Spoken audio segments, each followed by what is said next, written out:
हाय दोस्त, welcome back to my channel once again DMT advance tutorial. आज हम लोग कोई भी फार्मूला सीखने वाले नहीं हैं। आज जैसा कि मैंने आपको स्टार्टिंग में बताया था कि जैसे जैसे जिस टैब की नीड होगी उसके हिसाब से हम लोग उसके बारे में बात करेंगे। तो आज हम लोग कुछ गूगल शीट के जो टैब हैं उनके बारे में, जो भी इम्पोर्टेंट है उनके बारे में सीखेंगे।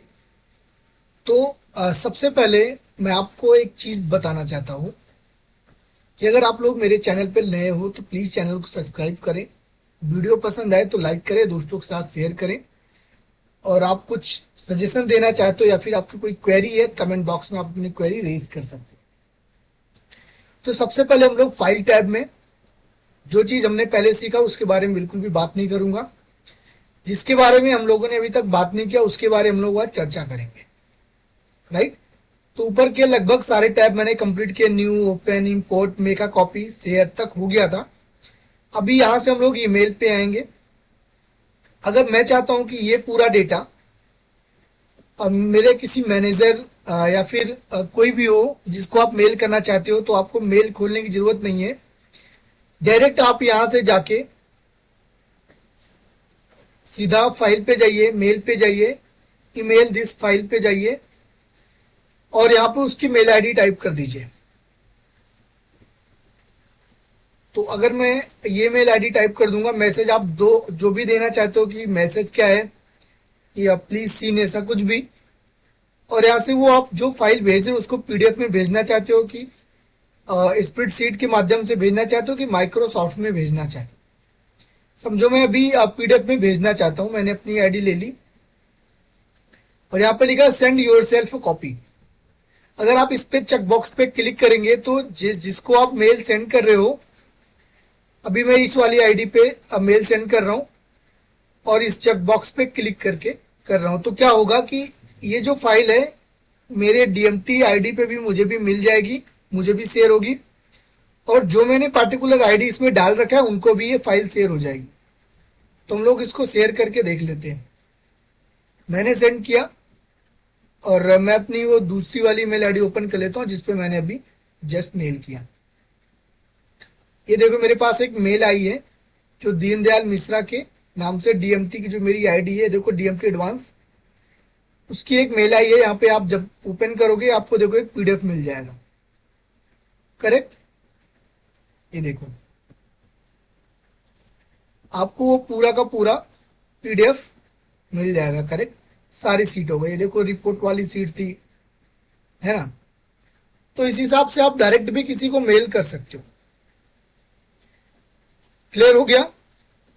उसके बाद मैं अपनी अपनी भी मेल आईडी चेक कर लेता हूं कि जो मैंने चेक बॉक्स पे क्लिक किया सेल्फ के लिए मेरे पास आया कि नहीं आया।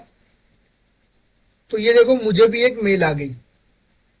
आप देख रहे हो मुझे भी सेम मेल आई है जो मेल मैंने डीएमटी वाले को भेजा था। करेक्ट। अब उसके बाद फाइल टैब में डाउनलोड पे आएंगे। मैं चाहता हूं कि केवल इतना पार्ट जितना मैंने सिलेक्ट किया, केवल ये पार्ट पीडीएफ में डाउनलोड हो। मैं अपने बॉस को, अपने मैनेजर को भेजना चाहता हूं। तो जितना भी आपको पार्ट डाउनलोड करना है पीडीएफ में, आप डेटा को यहां तक सिलेक्ट कर लिया मैंने।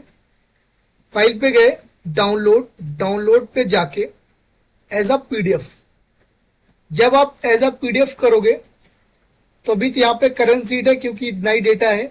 लेकिन आपको एक चीज मैं बता दूं कि समझो मैं केवल यहां तक ही डेटा का पीडीएफ जनरेट करना चाहता हूं।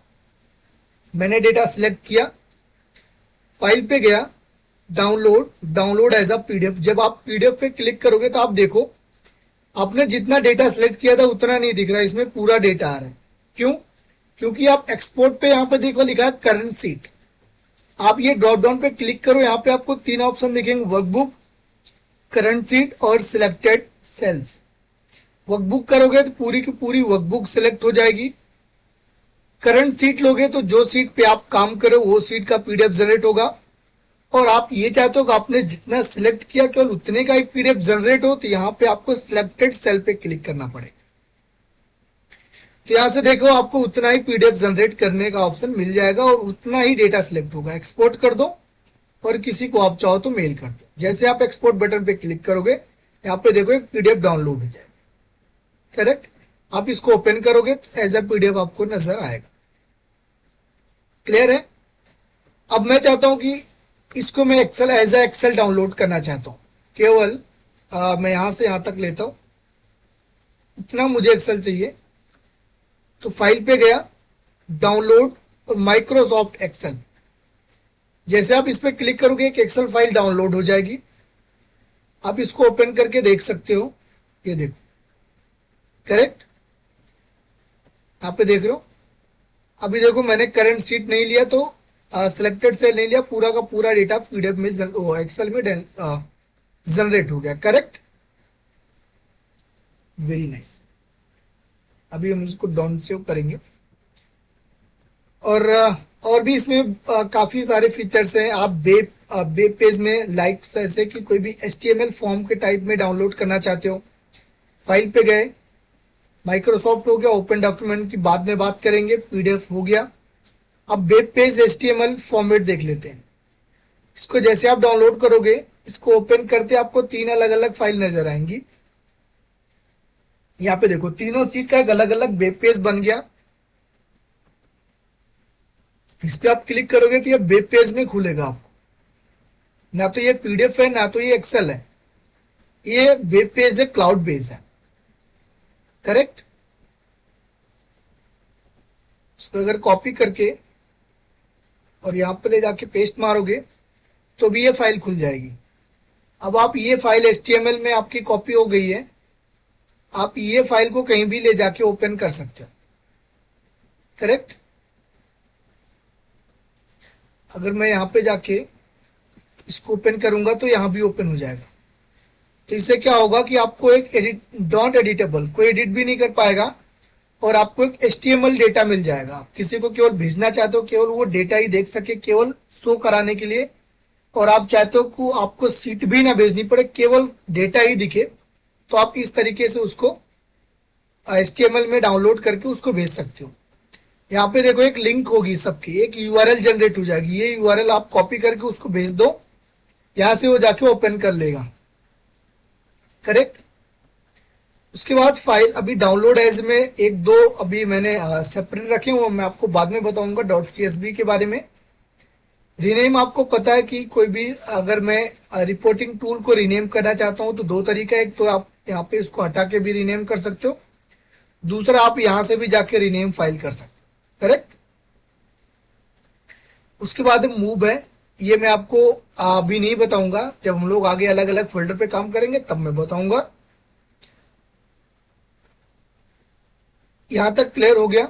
अभी इसमें दो चीजें रह जाती हैं, मेक हिस्ट्री और सी वर्जन हिस्ट्री। अभी समझो कि मैंने ये डेटा डिलीट कर दिया या फिर गलती से किसी ने डिलीट कर दिया।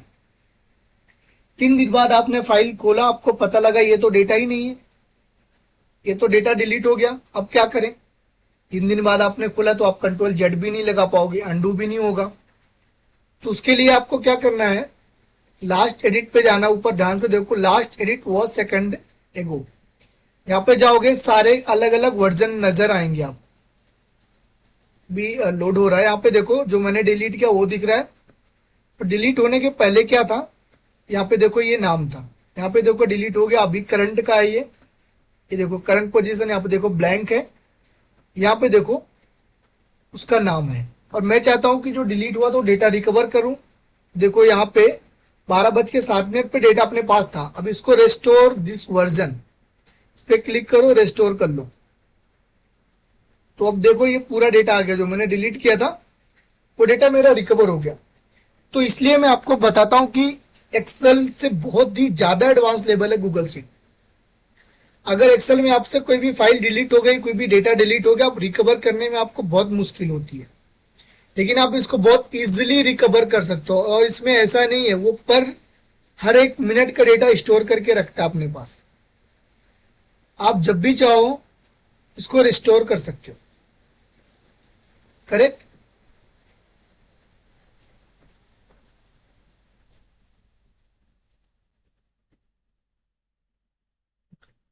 यहां तक हो गया। अब हम लोग एडिट पे जाएंगे। एडिट पे भी ऐसा कुछ भी नहीं है, फाइंड एंड रिप्लेस है। व्यू पे, व्यू के बारे में देखते अभी देखो मैं डेटा को, मेरा बहुत लेंदी डेटा है, यूज डेटा है, इसको मैं स्क्रॉल करता हूं। मैं चाहता हूं इसके जो हेडर है, इसके जो हेडर है वो गायब ना हो, वो हमेशा दिखते रहे, डेटा ऊपर जाता रहे भले। तो क्या करना पड़ेगा, व्यू में जाइए, फ्रीज पे जाइए, वन रो, क्योंकि मेरा हेडर जो है वन, फर्स्ट रो मेरा हेडर है। फ्रीज पे जाइए, वन रो को फ्रीज कर दीजिए। तो अब देखो आपका डेटा पूरा, हेडर भी एकदम फ्रीज हो जाएगा। डेटा तो ऊपर नीचे होगा लेकिन आपका हेडर फ्रीज हो जाएगा एक जगह पे, वो मूव नहीं होगा। फिर मैं अगर इधर मूव करता हूं तो पूरा डेटा अंदर चला जाता है। मैं चाहता हूं कि इसमें डेट और मंथ ये दोनों दिखते रहें, चाहे मैं इधर मूव करूं या कुछ भी, मुझे डेट और मंथ दिखने चाहिए। तो क्या करूंगा, व्यू पे जाऊंगा। व्यू में जाने के बाद आपको जाना फ्रीज पे। फ्रीज पे जाने के बाद टू कॉलम, क्योंकि मुझे दो कॉलम फ्रीज करने ना, एक डेट और दूसरी मंथ, राइट। एक करना है तो आप एक कर सकते हो, अभी मैं दो कर रहा हूं। फ्रीज पे गया और टू कॉलम पे मैंने कर दिया। यहाँ पे देखो एक लाइन आ जाती है, यहाँ पे भी देखो एक लाइन आ गई है। अब ये डेटा आप मूव करोगे, दो लाइन, दो कॉलम फ्रीज हो गया और एक ऊपर का एक रो फ्रीज हो गया, करेक्ट। ये दोनों को मैं अनफ्रीज कर देता हूं, अभी मुझे इसकी जरूरत नहीं है, इसको रख लेते हैं। उसके बाद एक ग्रुप। ग्रुप में क्या कि मैं अभी किसी, समझो किसी भी मैं चाहता हूं कि अगर किसी को मंथ वाइज देखना हो रिपोर्ट, तो सॉरी डेट वाइज, तो एक काम करता हूं, सबसे पहले मैं आपको करके बताता हूं। मैंने ये तीनों का ग्रुप कर दिया कि क्वांटिटी, रेट और अमाउंट। ओके, ये तीनों को मैंने किया सिलेक्ट और व्यू में गए और एक मैंने ग्रुप बना दिया। ग्रुप बनाने के बाद इस तरीके का आपको एक ऊपर लाइनिंग दिखेगी, माइनस पे आप क्लिक करोगे वो हाइड हो जाएगा डेटा। तो अभी वो इतना ही डेटा देख सकता है, डेट दिखा, मंथ दिखा, और इससे क्या होगा, हाइड भी नहीं करना पड़ेगा अपने कॉलम को। और आप अब वो चाहता है कि इसका रेट क्वांटिटी भी देखना है तो प्लस आइकन पे क्लिक करेगा, वो भी दिख जाएगा उसको। इससे क्या होगा, ना तो हाइड करना पड़ेगा और देखने में भी रिपोर्ट बहुत अच्छी लगती है। अभी मैं इसका ग्रुप बना दूं, अगर व्यू पे गया और इसका मैंने एक ग्रुप बना दिया और इसको भी मैंने हाइड कर दिया। अब देखो आप प्लस आइकन पे क्लिक किया तो दिख गया। तो ये फायदा होता है ग्रुप का कि आपको कॉलम को हाइड नहीं करना पड़ता। हाइड करने से भी डेटा अपना, उसका व्यू अच्छा नहीं आता। और एक है जूमिंग लेवल। जूमिंग लेवल में आपके पास 200 है, आप जितने पे करोगे आपकी स्क्रीन उतनी बड़ी हो जाएगी। इसको आप कंट्रोल प्लस प्लस से भी कर सकते हो, जूम इन जूम आउट। मैं 100 पे कर लेता हूं। उसके बाद है फुल स्क्रीन। फुल स्क्रीन करोगे तो आपको फुल स्क्रीन में डेटा दिखेगा। आपको वापस फुल स्क्रीन में नहीं दिखाना है तो आप इसके बटन को प्रेस कर देंगे। फॉर्मेट के अंदर बहुत सारे हैं, आपको वन बाय वन तो नहीं, जैसे जैसे जिसकी नीड होगी उसके हिसाब से हम लोग बात करें। ओके, अभी हम लोग इसको जाके अनग्रुप कर देते हैं। ठीक है, मैंने अनग्रुप कर दिया।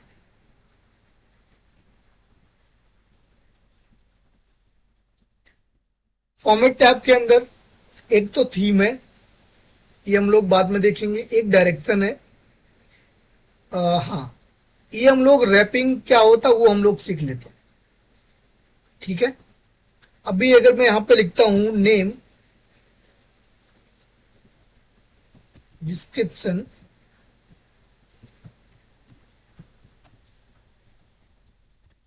डिस्क्रिप्शन ऑफ गुड्स, तो अगर मैं इसको बढ़ा देता हूं इस तरीके से, तो देखो नाम तो बहुत छोटा है, केवल इतने में ही आ जाता है ये, तो इतना बड़ा कॉलम रखने की क्यों जरूरत है। यहां तक करता हूं फिर भी अच्छा नहीं लग रहा ना। तो इस कंडीशन में अभी देखो हाइड हो गया, अगर मैंने छोटा किया तो ये हाइड हो गया। तो इस कंडीशन में आपको क्या करना पड़ेगा, जहां पे भी ऐसे छिप रहा हो उस पर आप क्लिक करो, उस सेल पे क्लिक करो, फॉर्मेट पे जाओ, रैपिंग पे जाओ और यहां से जाके आपको रैप कर देना है इस तरीके से। कंट्रोल जेड किया, वापस देख लो, फॉर्मेट पे जाओ, रैपिंग पे जाओ और जाके आपको रैप कर देना है। करेक्ट। अब ये रैप हो गया। अगर ये पूरे सेल को मैं रैप करके दिखाता हूं, रैप करने से क्या फायदा होता है, मैंने पूरा सिलेक्ट किया, फॉर्मेट पे गया और रैपिंग पे जाके मैंने रैप कर दिया। अब अगर मैं यहां पे समझो लिखता हूं कि टोटल वैल्यू ऑफ, तो ऑटो देखो फिट हो जाएगा कॉलम में। करेक्ट। अब तो मैं लिखता हूं कि name of customer, auto fit हो गया कि नहीं हो गया, ये अभी ऑटो फिट होगा। यहां पे अगर मैं नेम ऑफ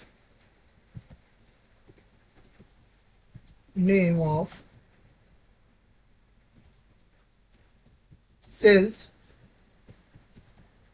एग्जीक्यूटिव, तो ये ऑटो फिट कर देगा। ये फायदा होता है रैप करने का। बाकी भी बहुत सारी चीजें हैं इसमें, आपको मैंने बहुत सारे तो कवर कर दिए। आप आगे ट्राई करना, कोशिश करना, और जैसे जैसे इन सब की नीड आएगी मैं आपको सब बताऊंगा एक एक करके। अभी के लिए मुझे इतना आपको बताना था, क्योंकि आगे आने वाले जो भी आगे का जो भी मेरा वीडियोस होगा, जो भी डेटा होगा, उस पे आप लोगों को इसकी जरूरत पड़ने वाली है। एक चीज और, अब हम लोगों ने लगभग सारे फार्मूले के बेसिक कॉन्सेप्ट को समझ लिया है। अब हम लोग एडवांस लेवल के सेकंड स्टेप पे पहुंचने वाले हैं। तो आई होप आप लोग फुल एंजॉय करके वीडियो देखें। और अभी हम लोग एडवांस के सेकंड पड़ाव पे पहुंच चुके हैं। उसके बाद भी एडवांस से भी सब थर्ड पड़ाव पे जाएंगे, तो हम लोग कुछ आगे होंगे, आई होप, उम्मीद है मुझे आप लोगों से। फिर हम लोग आगे करेंगे ऐप स्क्रिप्ट वगैरह भी, डेटा स्टूडियो, ये सब तो आगे देखेंगे। सो एक फिल्टर मैं आपको बता देता हूं कि फिल्टर कैसे लगाते हैं, बहुत जानना जरूरी है। अभी फिल्टर के बारे में डिटेल में नहीं बताऊंगा। तो आप हेडर को सिलेक्ट कर लो, राइट साइड पे देखो मोर पे जाइए और यहां से जाके आप फिल्टर लगा सकते हो। एक तो ये तरीका हो गया। दूसरा तरीका, आपको इंसर्ट पे जाना है। इंसर्ट पे नहीं है इसमें, अभी अपडेट हो गया। डेटा पे जाएंगे, क्या करना है आपको, हेडर को सिलेक्ट कर लेना है। ध्यान से देखो, हेडर को सिलेक्ट किया, डेटा पे गए और क्रिएट फिल्टर, फिल्टर लग गया। अभी आप इस अपने हिसाब से, अगर मैं इसमें से केवल अप्रैल का डेटा देखना चाहूँ तो अप्रैल को मैंने फिल्टर लगाया, ओके कर दिया। करेक्ट हो गया। और इस फिल्टर को अगर मैं नाम दे देना चाहूं तो आप नाम भी दे सकते हो। फिल्टर व्यू पे जाके क्रिएट न्यू फिल्टर पे आप जाके कोई नाम दे सकते हो फिल्टर का। अभी समझो मैंने इस फिल्टर का नाम दे दिया अप्रैल और एंटर। ठीक है। अब मैं देखो जाके फिल्टर हटा देता हूं, डेटा टैब में गया और रिमूव फिल्टर।